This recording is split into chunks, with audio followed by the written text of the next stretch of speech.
महाभारत का 11वां दिन था। पितामह भीष्म बाणों की शैया पर लेटे हुए थे। कौरव सेना का सेनापति आचार्य द्रोण को बनाया गया, लेकिन दुर्योधन आचार्य द्रोण से पांडु पुत्र युधिष्ठिर को बंदी बनाने को कहता है। तभी दुर्योधन आचार्य द्रोण को सेनापति स्वीकार करेगा।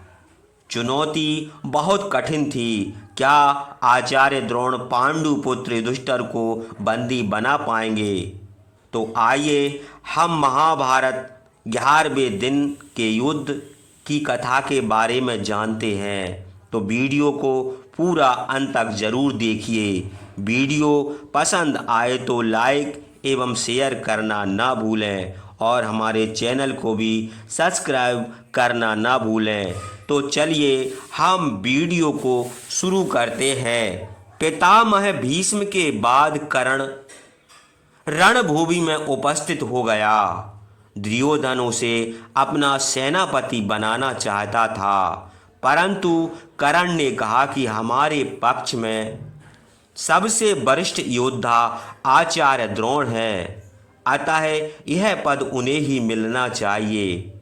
फिर सबकी सहमति से आचार्य द्रोण को सेनापति बनाया गया। दुर्योधन जानता था कि आचार्य द्रोण भी पांडवों को क्षति नहीं पहुंचाना चाहते, अतः उसने एक चाल चली। 11वें दिन दुर्योधन ने आचार्य द्रोण से कहा कि अगर आप युधिष्ठिर को बंदी बना लें तो मैं अन्य पांडवों को कोई क्षति नहीं पहुंचाऊंगा। इस बात पर आचार्य द्रोण सहमत हो गए। पांडव भी इस बात से अनभिज्ञ नहीं थे। उनके गुप्तचरों ने उन्हें इसकी खबर दे दी थी। रण क्षेत्र में आते ही द्रोणाचार्य ने कोहराम मचा दिया। पांडव सेना का प्रत्येक योद्धा युधिष्ठिर को बचाने का हर संभव प्रयास कर रहा था। नकुल ने शल्य का रथ तोड़कर उन्हें पीछे हटने पर मजबूर कर दिया। भीम के प्रहार से कौरव सेना के पांव उखड़ रहे थे। जब आचार्य द्रोण युधिष्ठिर के पास पहुंचे तो अर्जुन वहां आ गए।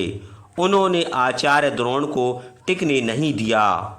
उन्हें खाली हाथ वापस लौटना पड़ा। इस तरह 11वां दिन समाप्त हुआ।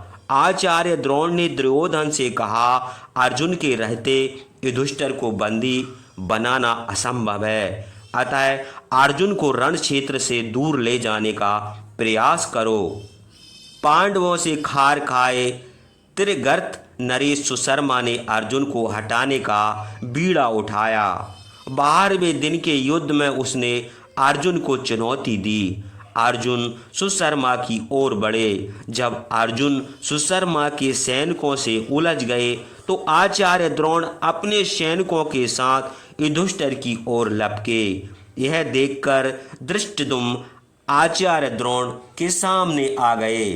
तब आचार्य द्रोण धृष्टद्युम्न को छोड़कर द्रुपद की ओर चले गए और उन्हें परास्त करके युधिष्ठिर की ओर बढ़े, परंतु धृष्टद्युम्न पूर्णतः सतर्क थे।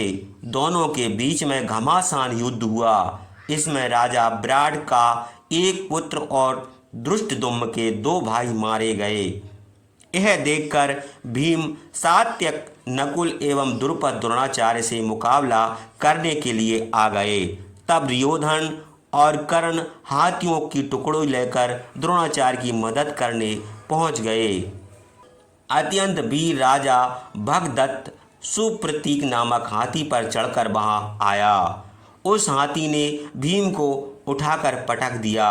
तभी सुशर्मा को हराकर अर्जुन वहां पहुंच गए। अब पांडव सेना का उत्साह बढ़ गया।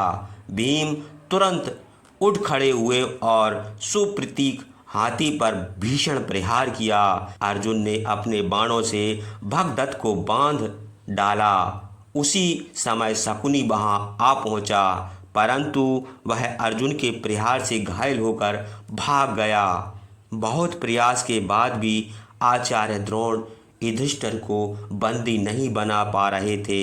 इस बात से क्रोधित होकर दुर्योधन ने उन पर पक्षपात करने का आरोप लगाया। आचार्य द्रोण ने कहा, दुर्योधन, आधीरता तुम्हारी कमजोरी है, जबकि पांडव युधिष्ठिर की रक्षा बहुत सावधानी से कर रहे हैं। परंतु कल मैं एक ऐसे व्यूह की रचना करूंगा जिसे अर्जुन के अलावा कोई नहीं भेद पाएगा।